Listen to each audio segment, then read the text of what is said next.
Dans cette vidéo, je vais vous parler du lien qui existe entre le freerunning et la personnalité. Alors tout d'abord, il est bon de rappeler qu'il existe 5 facteurs de la personnalité. L'ouverture, l'extraversion, la sociabilité, le neuroticisme et enfin la conscience. Alors dans le freerunning, nous notons qu'il est important d'avoir une certaine ouverture d'esprit, notamment pour permettre une certaine polyvalence au niveau des mouvements que l'on pourrait apprendre. Plus nous maîtrisons des mouvements basiques, plus nous serons polyvalents et plus nous pourrons inventer, innover des mouvements dans le freerunning.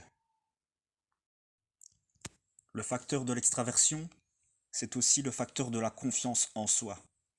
On souligne notamment que chez les freerunners, la plupart d'entre eux aiment prendre des risques, ce qui leur permet d'évoluer et ainsi améliorer la confiance en soi.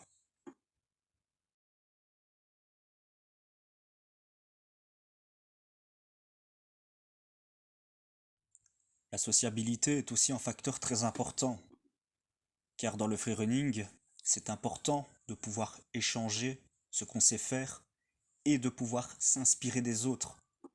Cela peut aussi entraîner une forme de compétition, de rivalité entre les autres, ce qui pousse au dépassement de soi-même et donc à essayer d'être de plus en plus créatif. Le neuroticisme, ce sont les sentiments négatifs.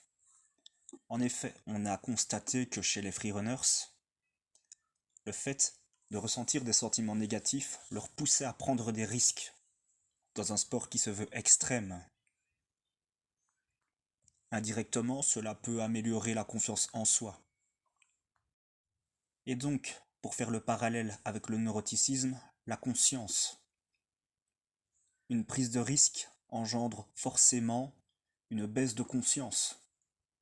Nous notons aussi que dans le freerunning, qui se veut un sport non conventionnel, dans lequel nous pouvons nous mouvoir comme nous le voulons, nous avons une certaine liberté que nous n'avons pas dans d'autres disciplines.